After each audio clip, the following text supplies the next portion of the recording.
बिस्मिल्लाहिर्रहमानिर्रहीम रब्बी ज़िदनी इल्मा। अस्सलामु अलैकुम रहमतुल्लाहि व बरकातुहू। सबसे पहले मैं अल्लाह ताला का शुक्र अदा करता हूँ और अल्लाह ताला से दुआ करता हूँ कि आप सब खैर खैरियत में। आज की जो लेक्चर वीडियो है वो रिलेटेड है कि एलिवेशन इन बॉइलिंग पॉइंट या डिप्रेशन इन फ्रीजिंग पॉइंट और ऑस्मोटिक प्रेशर से रिलेटेड जो न्यूमेरिकल्स हैं हम उनको सॉल्व करेंगे। इसके अलावा इससे पहले जो राउट्स लॉ क्या है, राउट्स लॉ की बेस पे जो वेपर प्रेशर से रिलेटेड जो है वो क्या कर चुके हैं, न्यूमेरिकल सॉल्व कर चुके हैं। तो जो न्यूमेरिकल्स हैं क्या है उसकी डिफरेंट स्टेटमेंट्स हम जो है वो लेंगे और उससे रिलेटेड जो हमें प्रॉब्लम गिवन हम उसको सॉल्व करेंगे। तो फर्स्ट प्रॉब्लम मैं लिख लेता हूँ साथ में। Numerical number 1, calculate the boiling point of a 5% solution of sugar cane, formula क्या है, C12H22O11 molar elevation constant for water is 0.52 kelvin kilogram पर मोल।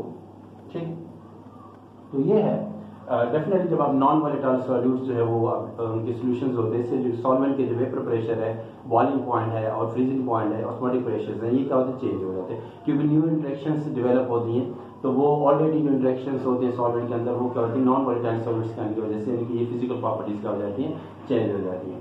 तो अब हमने कहा कि बॉइलिंग पॉइंट जो है वो कैलकुलेट द बॉइलिंग पॉइंट हम इस पर चेंज और वो कैलकुलेट करेंगे। तो किस तरह हम इसको सॉल्व करेंगे, सबसे पहले हम ये सॉल्व कर लेते हैं कि जब ये शुगर सॉल्यूशन है तो इसमें जब आप वाटर में इसको डिसॉल्व करते हैं तो वाटर की बॉइलिंग पॉइंट में कितना चेंज आता है। तो इसमें आप सिंपल जो है वो क्या करेंगे, फार्मूला यूज करेंगे, चेंज इन बॉइलिंग पॉइंट यानी कि elevation in boiling point equal to molar elevation constant and molality. ठीक है, ये फार्मूला हम यूज करेंगे। अब इसमें डेल्टा टीबी यानी elevation in boiling point K V की वैल्यू हमें गिवन है 0.52 केल्विन किलोग्राम पर मोल। ठीक है, मोलैलिटी हमारे पास क्या है, 5% है। ठीक है, 5% है यानी कि आपके पास 5 ग्राम जो है वो शुगर है और 95 ग्राम क्या है, वाटर है। इसमें 5 ग्राम और डिवाइडेड बाय शुगर का जो आपके पास मोलर मास बनता है वो अबाउट 342 बनता है। अगर आप इसको कैलकुलेट कर लेते हैं 12 multiply by 6 plus 22 and equal two plus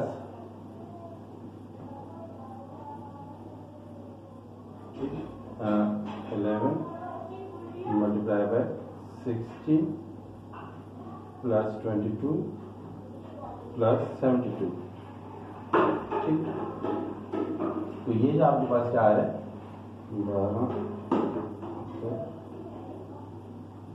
11 multiply by 16 plus 22 plus 270, या आपके पास 270 है।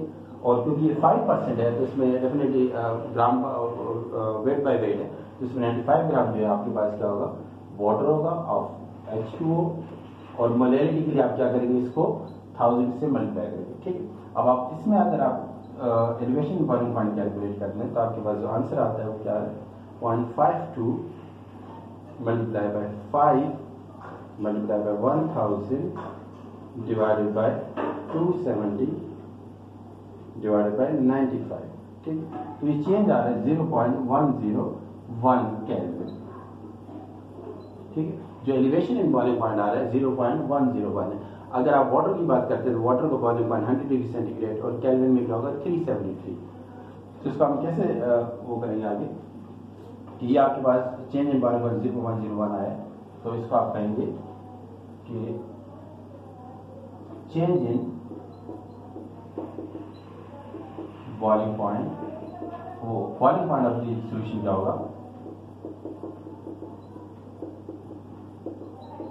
point of solution will be equal to 373 kelvin, क्योंकि अगर प्योर वाटर है तो वो 373 केल्विन, और ये जो चेंज आ रहा है इसमें 0101, ठीक है। तो ये जो आपके पास आ रहा है, तो ये जो आंसर आ रहा है आपके पास सोल्यूशन को क्या है 373.101 केल्विन, यानी जो सोल्यूशन है 5% शुगर कैन का सोल्यूशन है, इसको अगर आप बॉयल करेंगे तो इसमें जो बॉइलिंग पॉइंट आपके पास आएगा वो 373.101 है, क्योंकि इसमें इंक्रीज हो रहा है। तो इसलिए हम कहते हैं कि एलिवेशन इन बॉइलिंग पॉइंट जो है वो इंक्रीज हो जाता है। जब आप नॉन वॉलेटाइल सोल्यूट जो आप सॉल्वेंट में डिसॉल्व करते हैं तो वो क्या करते हैं, वाटर के बॉइलिंग पॉइंट को क्या कर देते हैं, इंक्रीज कर देते हैं। नेक्स्ट हमने मेरे को सॉल्व करने जा रहे हैं न्यूमेरिकल नंबर 2। इसका डेटा क्या आपके पास,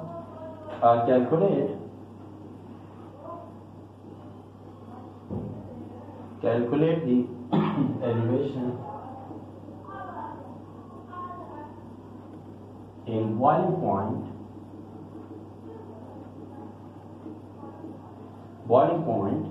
when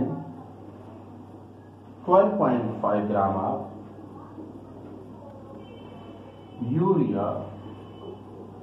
urea is dissolved in 170 gram of water.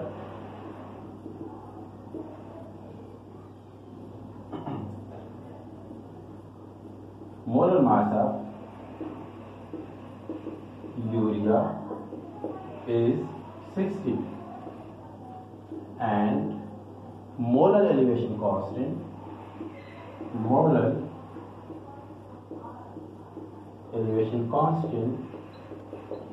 is constant of water is 0.52 kelvin kilogram पर मोल, ठीक। तो आप इसमें क्या करना है, calculate the elevation in boiling point, यानी कि चेंज इन बॉइलिंग पॉइंट आपने कैलकुलेट करना है। आपको सारा डेटा गिवन है, सिंपली आप फार्मूला यूज करेंगे इसमें। मोस्टली ये इस तरह का न्यूमेरिकल जो आपके पास आ जाता है, जो आप सॉल्व करना होता है, delta change in elevation boiling point and molarity के भी आपको गिवन है।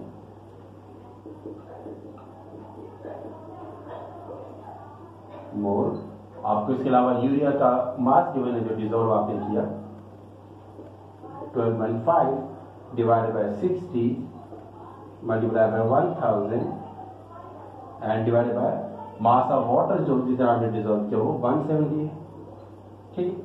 तो यहां पे आपके पास जो आंसर आएगा, जो आप कैलकुलेट करें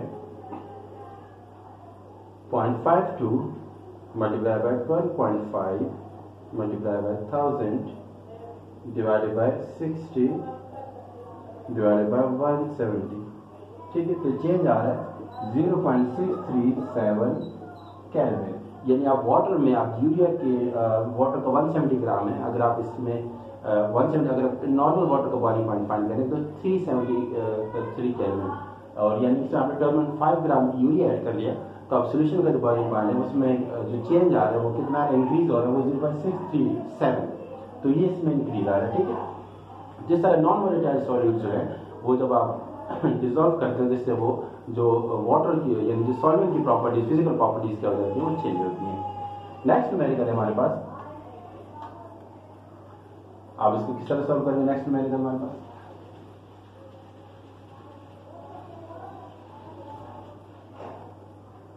नेक्स्ट न्यूमेरिकल का डेटा है हमारे पास numerical number 3 1.5 gram of an unknown substance was dissolved in 7.5 gram of camphor and it was found that the melting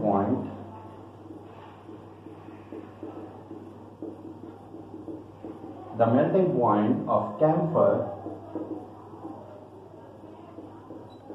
was depressed by 5.3 centigrade if molar freezing constant is 3.975 Kelvin kilogram per mole. Find the molecular mass of the solute. Molecular mass of the solute. ठीक, तो ये आपके पास information है कि आपने 1.5 ग्राम जो है वो आपने एक अननोन सब्सटेंस को डिसॉल्व किया कैम्फर में 7.5 ग्राम कैम्फर, और जो फ्रीजिंग पॉइंट में चेंज आया 5.3 सेंटीग्रेड है। मोलर फ्रीजिंग कांस्टेंट आपको गिवन है, तो आप इसको मोलर मास फाइंड करना है। ठीक है, तो अब इसको कैसे हम सॉल्व करते हैं? तो चेंज इन फ्रीजिंग पॉइंट या depression in freezing point KF molarity, और ये जो आपके पास आया 5.3 और केएफ की वैल्यू आपके पास जो है वो अगर ये आपके पास जो है वो सेंटीग्रेड में, तो ये आपके पास क्या है, ये भी सेंटीग्रेड में होंगे। ठीक है, ये सेंटीग्रेड में, तो ये भी आपके पास क्या है, सेंटीग्रेड में यूनिट है। ठीक है, डिग्री में। ठीक है, और डिग्री किलोग्राम पर मोल, तो ये 5.3 है, और इसके बाद 5 आपके पास ये जो है डिप्रेस बाय हाँ ये 5 क्या प्रवाह 5.3 और ये केएफ वैल्यू है 3.975। अब मोलर है, मोलर मतलब है कि मास ऑफ मोल्स ऑफ जो अननोन सब्सटेंस है, और इसका अमाउंट कितना है 1.5, और ये मोलर मास ऑफ वो अननोन सब्सटेंस आपने फाइंड करना है, और कैम्फर एज ए सॉल्वेंट है 7.5 ग्राम, और ये आपके पास क्या है 1000। ठीक है, तो इस एम को जो है वो आप फर्स्ट करें एम ए, ये कैलकुलेट करना है आपने। ठीक है, तो एम ए आपने कैलकुलेट करना है, तो अब हम इसको कैसे कैलकुलेट करेंगे?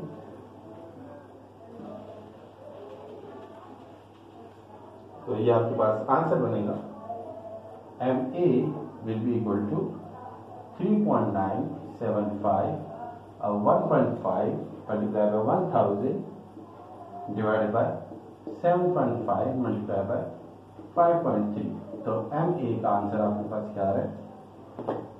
अब इसको कैलकुलेट करें 3.975 multiply by 1.5 multiply by 1000 divided by 7.5 divided by 5.3, तो ये 150 आता है। ठीक, ग्राम पर मोल। ठीक है, तो ये मोलर मास आपके पास कितना है 150। नेक्स्ट न्यूमेरिकल है हमारे पास, आप इसको नोट कर लें। नेक्स्ट न्यूमेरिकल की क्या क्या डेटा आपके पास? 4 addition of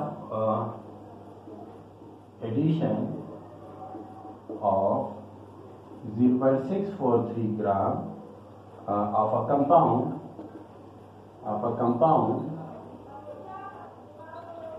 compound to 50 ml of benzene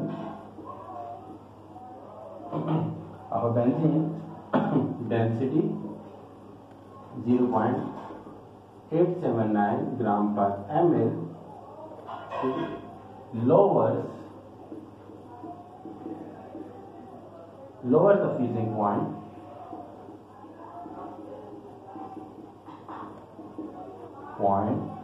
from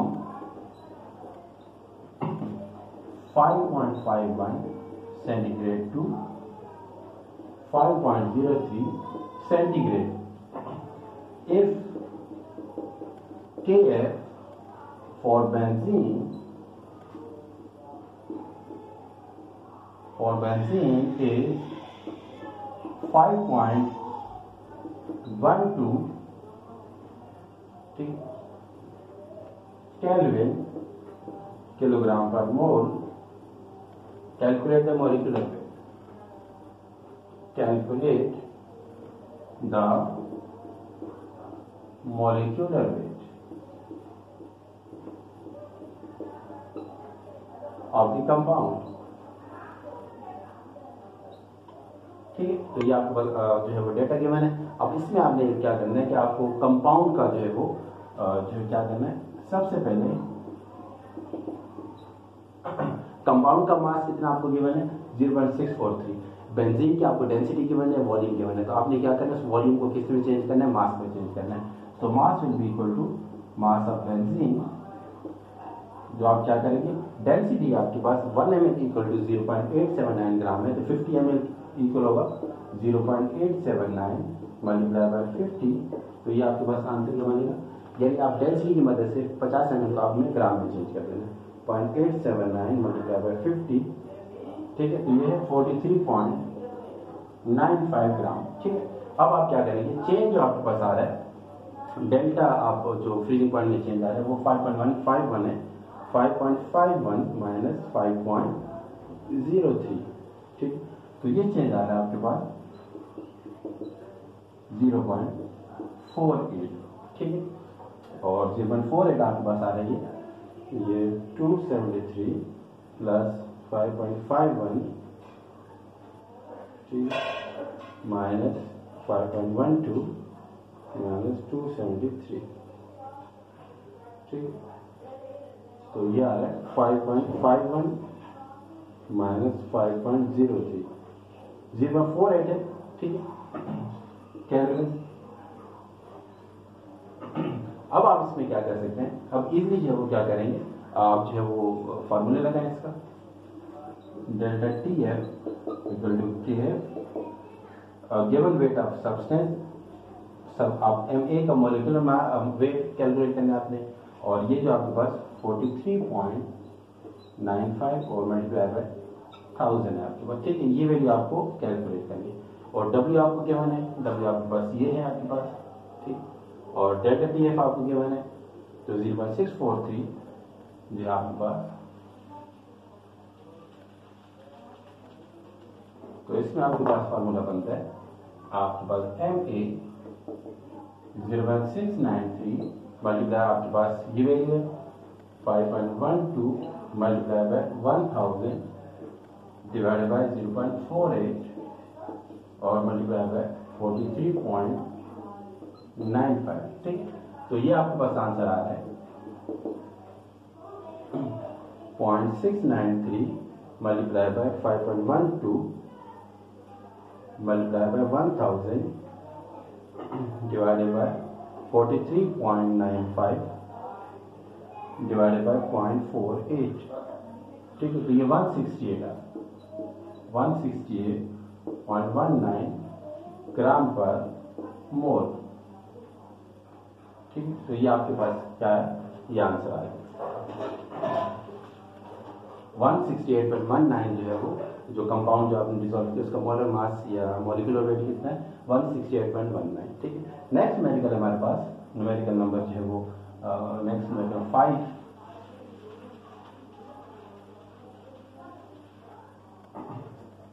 numerical number 5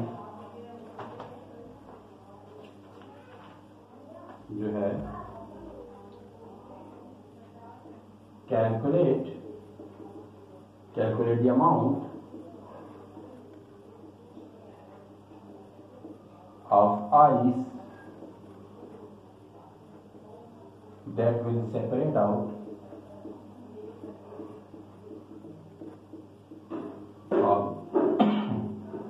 on cooling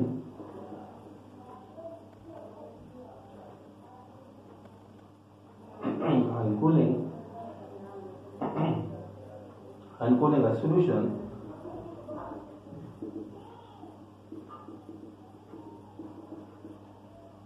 containing 50 gram of ethylene glycol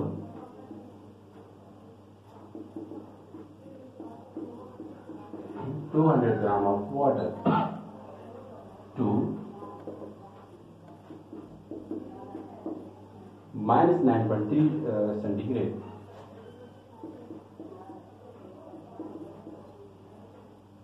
K for water is equal to 1.86 Kelvin kilogram पर मोल। ठीक है, आपसे ये इंफॉर्मेशन ये दी जा रही है कि आपने अगर आप 50 ग्राम इथाइलिन ग्लाइकोल को 20 ग्राम वाटर में डिजोल्व करते हैं तो कितनी आइस है वो सेपरेट होगी। अब हम इसको कैसे वो करेंगे कि चेंज इन जो है वो जब आपने इसमें इथाइलिन ग्लाइकोल ऐड किया तो इसमें कितना मास जो है वो पीछे रिमेनिंग रहा वाटर का। ठीक है, तो इसको हम किस तरह सॉल्व करेंगे। चेंज इन फ्रीजिंग पॉइंट के वेट ऑफ कंपाउंड यानी कि इथाइलिन ग्लाइकोल W और weight of H2O multiply by 1000। ठीक है, तो ये अगर हम कैलकुलेट कर लें तो ये हम क्या कर सकते हैं कि इतना वेट जो है वो क्या हुआ सॉल्यूशन की फॉर्म में जो है वो क्या है लिक्विड स्टेट में क्या कर रहा है एग्जिस्ट कर रहा है। तो ये जो आप किस तरह कैलकुलेट करेंगे WHO KF आपके पास क्या है यहाँ पे 1.86 W आपके पास कितने हैं 50 ग्राम। ठीक है, और इसके अलावा मल्टीप्लाई बाय 1000 चेंज जो आया वो कितना -9.3 और आपके पास जो इथाइलिन ग्लाइकोल का आपके पास मोल जो वो बनता है मोलर मास बनता है वो कितना इथाइलिन ग्लाइकोल का फार्मूला क्या है CH2 OH OH। ठीक है, 24 + 4 + 32 + 2 तो 62 है। ठीक है, तो ये आपके पास आंसर क्या है 1.86 multiply by 50 multiply by 1000 divided by 62 divided by 9.3। ठीक है, तो वेट जो वाटर जो है वो 161.29 ग्राम ऑफ आपके पास क्या है यानी कि इतने ग्राम जो है वो आपके पास यानी कि सोल्यूशन फॉर्म में अभी तक क्या कर रहा है यानी कि लिक्विड स्टेट में वाटर एग्जिस्ट कर रहा है। बाकी वाटर को क्या किया गया उसको कूल किया गया यानी कि वाटर क्या हो गया सॉलिडिफाई हो गया होगा यानी कि आइस की फॉर्मेशन हो गई होगी। तो आइस की फॉर्मेशन कितने ग्राम हुई वाटर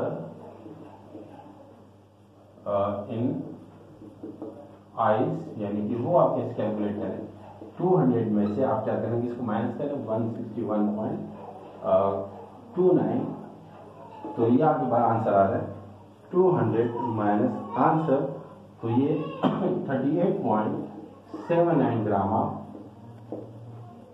वाटर जो है वो किसमें आइस।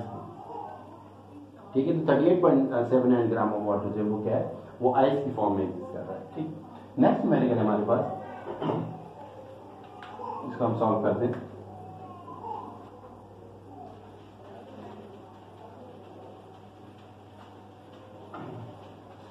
नेक्स्ट न्यूमेरिकल हमारे पास है numerical number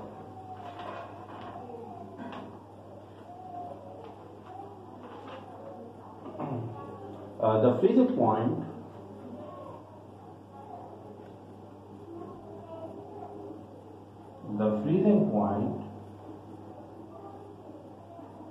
of a solution containing 50 cm³ of ethylene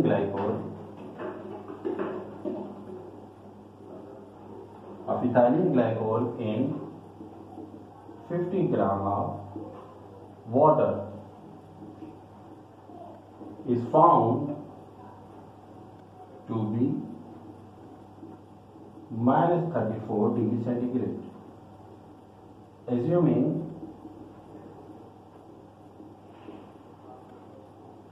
an ideal behavior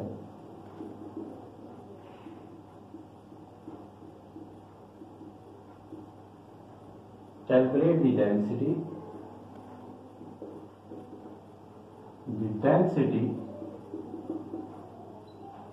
density of ethylene glycol. Ethylene glycol और इसकी जो केएफ वैल्यू है, केएफ वैल्यू जो है वो क्या है, फॉर वाटर 1.86 केल्विन किलोग्राम पर मोल। ठीक है, तो आपने इसको क्या करनी है, डेंसिटी इसकी कैलकुलेट करनी है। तो आपने डेंसिटी कैसे कैलकुलेट करनी है, सिंपली आप क्या करें, जो इथाइलिन ग्लाइकोल है उसका अगर आप मास कैलकुलेट कर लें कि वो जो मास है जिसकी वजह से क्या हो 34 डिग्री सेंटीग्रेड जो टेम्परेचर क्या हो गया जो आपका सोल्यूशन का टेम्परेचर 34 डिग्री सेंटीग्रेड हो गया, तो वो अगर मास फाइंड कर लें तो उसको आप वॉल्यूम से डिवाइड करेंगे तो आप डेंसिटी कैलकुलेट कर सकते हैं। सोल्यूशन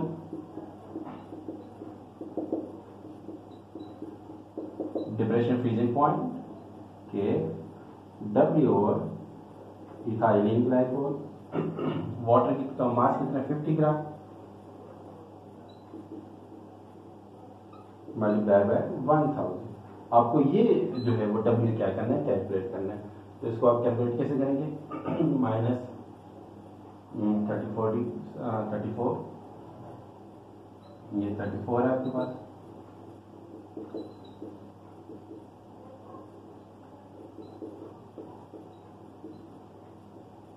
तो आपके पास 62 जो है वो molar mass of ethylene glycol है। ठीक है, तो उसको हम आगे कैलकुलेट कर लेते हैं।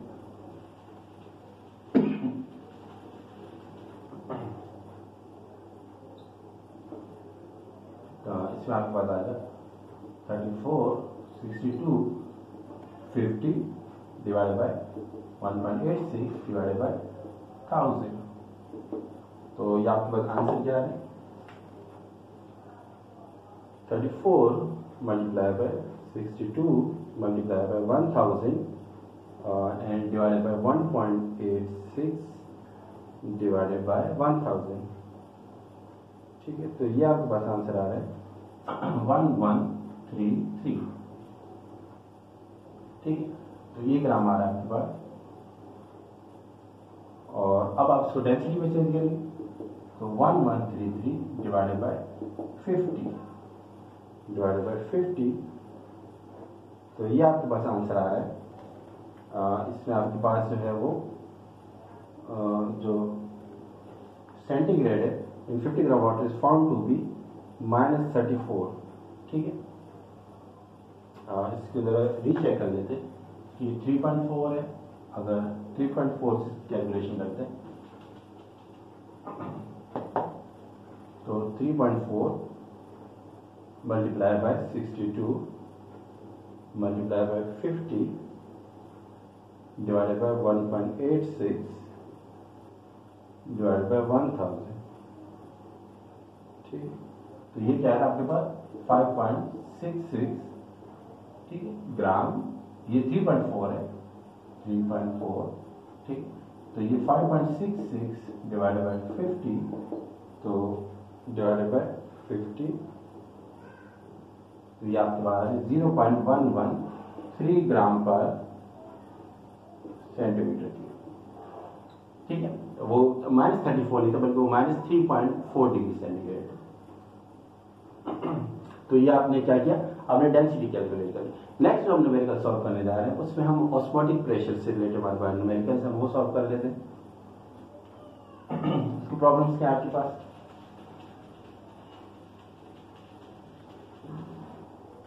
ऑस्मोटिक प्रेशर से रिलेटेड आपके पास जो है हम न्यूमेरिकल सॉल्व कर लेते हैं। Osmotic pressure of a solution, osmotic pressure ये हाइड्रोस्टैटिक प्रेशर होता है of a solution containing 7 gram of a protein per 100 ml of solution। solution is 25 millimeter of mercury at 37 degrees centigrade. Calculate the molecular mass of the protein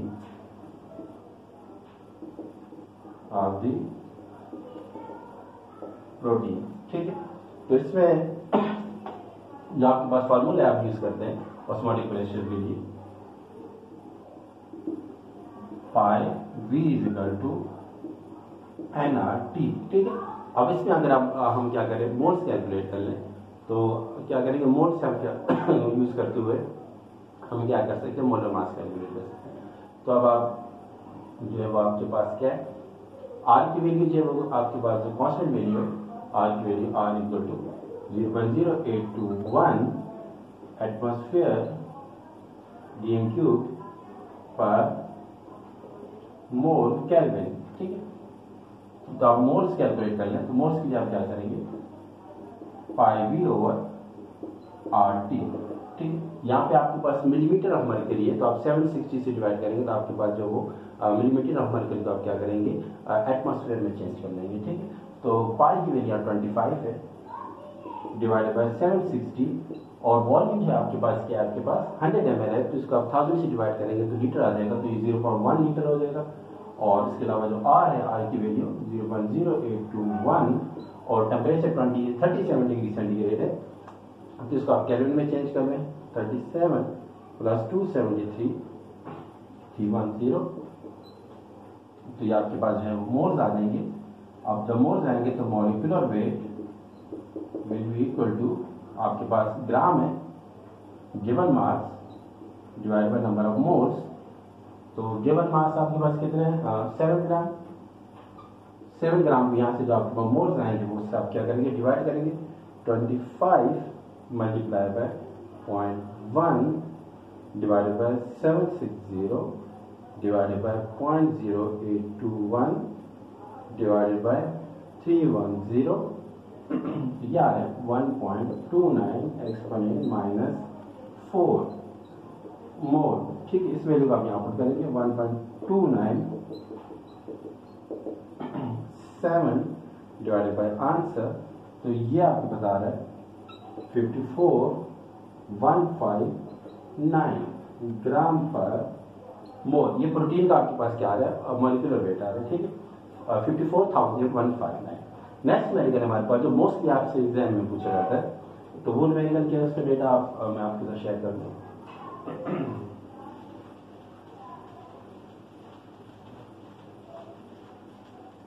next medical है आपके पास जो है वो क्या है, calculate osmotic pressure, calculate the osmotic pressure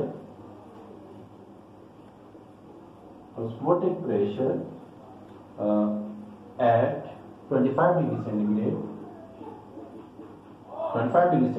of 3% solution, ठीक है, of urea, ठीक है। और इसमें और इंफॉर्मेशन, ठीक है, यूरिया का जो मॉलिक्यूलर वेट गिवन है वो 60 ग्राम पर मोल गिवन है, ठीक है। ऑस्मोटिक प्रेशर का फार्मूला ऑलरेडी भी हम डिस्कस कर चुके हैं। सोल्यूशन इसका हम करेंगे पाई = V/nRT। अब क्योंकि 3% सोल्यूशन है, डेफिनेटली आपने इसको क्या किया, डिसॉल्व किया 100 ml वाटर में। पाई = n जो है वो आपके पास क्या होगा, 3 ग्राम है पर 60 मल्टीप्लाई बाय 0.0821, टेम्परेचर आपके पास जो 25 डिग्री सेंटीग्रेड है, वॉल्यूम आपके पास क्या है, 100 ml है। 100 ml मीन्स आपके पास 0.1 लीटर है, और जो है वो टेम्परेचर जो है वो आपके पास आ रहा है 25 + 273, तो ये 298 केल्विन है, 298 केल्विन।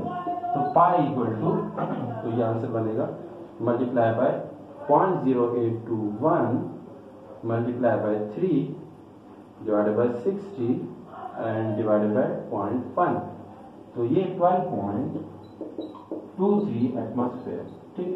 तो ये एक हाइड्रोस्टैटिक प्रेशर है, ऑस्मोटिक प्रेशर है, और इसमें क्या होता है, सॉल्यूट जो है वो सॉल्वेंट मॉलिक्यूल जो है वो हायर कंसंट्रेशन से लोअर कंसंट्रेशन की तरफ मूव करते हैं, ठीक। और ये ऑस्मोटिक प्रेशर जो है वो कॉज करता है। नेक्स्ट न्यूमेरिकल लॉ जो हम ऑस्मोटिक प्रेशर पर डिस्कस करने जा रहे हैं,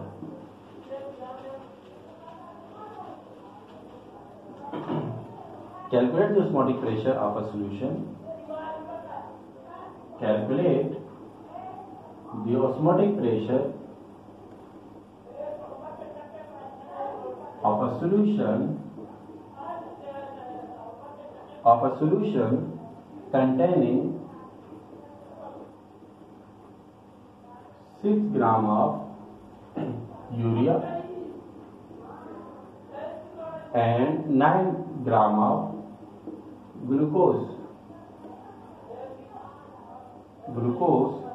in 1 liter